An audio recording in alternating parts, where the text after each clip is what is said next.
অনুশীলনের সময় সৌম্য সরকার আঙ্গুলে চোট পেয়েছিলেন এবং ব্যথায় কাতরাতে কাতরাতে তিনি মাঠ ছেড়ে বেরিয়ে গেছিলেন এবং তখন সংশয় দেখা দিয়েছিল যে সৌম্যর চোট কতটা গুরুতর, চ্যাম্পিয়ন্স ট্রফিতে তিনি আসলে খেলতে পারবেন কিনা। সৌম্য আবার অনুশীলনে ফিরেছেন এবং মেডিকেল টিম থেকে জানানো হয়েছে সৌম্য সরকারের চোট গুরুতর কোনো কিছু নয় এবং আর দুদিন বাকি রয়েছে চ্যাম্পিয়ন্স ট্রফির স্কোয়াডে কোনো পরিবর্তন আনার। তবে বাংলাদেশ দল চ্যাম্পিয়ন্স ট্রফির স্কোয়াডে কোনো পরিবর্তন আনার কথা ভাবছে না বা চিন্তা আসলে করছে না।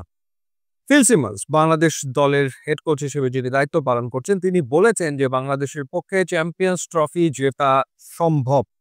এই কথা তিনি আসলে বলেছেন। ২০১৭ সালে চ্যাম্পিয়ন্স ট্রফির সেমিফাইনালে বাংলাদেশ খেলেছিল এবং সেটা আইসিসি কোনো ইভেন্টে বাংলাদেশের সেরা পারফরম্যান্স। এবার জেতা সম্ভব বললেন কোচ, কিন্তু কথা হচ্ছে কি ধরনের প্রস্তুতি বাংলাদেশ নিচ্ছে চ্যাম্পিয়ন্স ট্রফিকে সামনে রেখে এবং অন্য দলগুলো কি ধরনের প্রস্তুতি নিচ্ছে।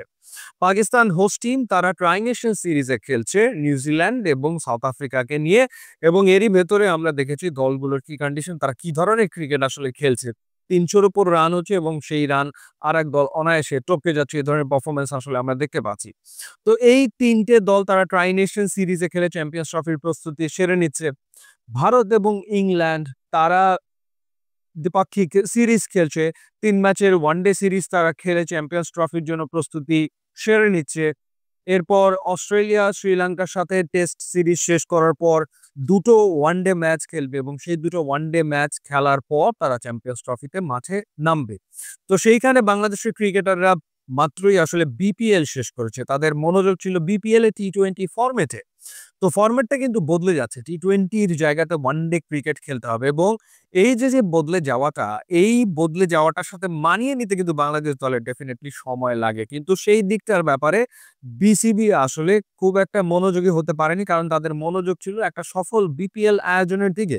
তো সেই ক্ষেত্রে চ্যাম্পিয়ন্স ট্রফি নিয়ে যে আলাদা করে কোনো পরিকল্পনা বিসিবি করেছে, ব্যাপারটা কিন্তু একেবারেই তা না। তো সেই ক্ষেত্রে এখন মিরপুরে দুবেলা করে অনুশীলন, অর্থাৎ সকালবেলা এক সেশন, আবার সন্ধ্যার পরে ফ্লাড লাইটের আলোতে আর এক সেশন, এভাবে করে বাংলাদেশ দল অনুশীলন করছে এবং এভাবে সপ্তাহখানেকের প্রস্তুতি নিয়ে বাংলাদেশকে মাঠে নামতে হবে এবং তারা প্র্যাকটিস ম্যাচও খেলবে। এই পর্যন্তই আসলে।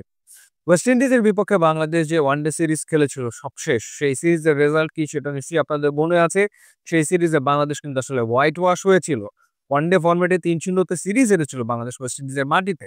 তারপর আবার টি-20 সিরিজে গিয়ে বাংলাদেশ বাউন্স ব্যাক করে এবং ওয়েস্ট ইন্ডিজকে হারায়। তো ওয়ানডে ফরম্যাটে কিন্তু লাস্ট সিরিজটা বাংলাদেশের একেবারেই সুখকর হয়নি। তো সেই জায়গাটাতে বিপিএল শেষ করে এই কয়েকদিনের এই নেট সেশন করে আসলে চ্যাম্পিয়ন্স ট্রফিতে বাংলাদেশ জিতে যাবে, সেটা যদি হয়, সেটা হলে সেটা সত্যিকার অর্থে দারুণ ব্যাপার, অবিশ্বাস্য একটা ব্যাপার হবে, যেখানে অন্য টিমগুলো পুরোদমে আসলে প্রস্তুতি নিচ্ছে। তো দেখা যাক এই স্বল্প প্রস্তুতি নিয়ে অন্য দলগুলোর থেকে প্রস্তুতিতে পিছিয়ে থেকে বাংলাদেশ আসলে চ্যাম্পিয়ন্স ট্রফিতে কেমন করে, সেটাই আসলে দেখার ব্যাপার। ইউটিউব, ইনস্টাগ্রাম লিঙ্ক আছে, আপনারা যোগ দিলে খুবই খুশি হব। And thanks for watching.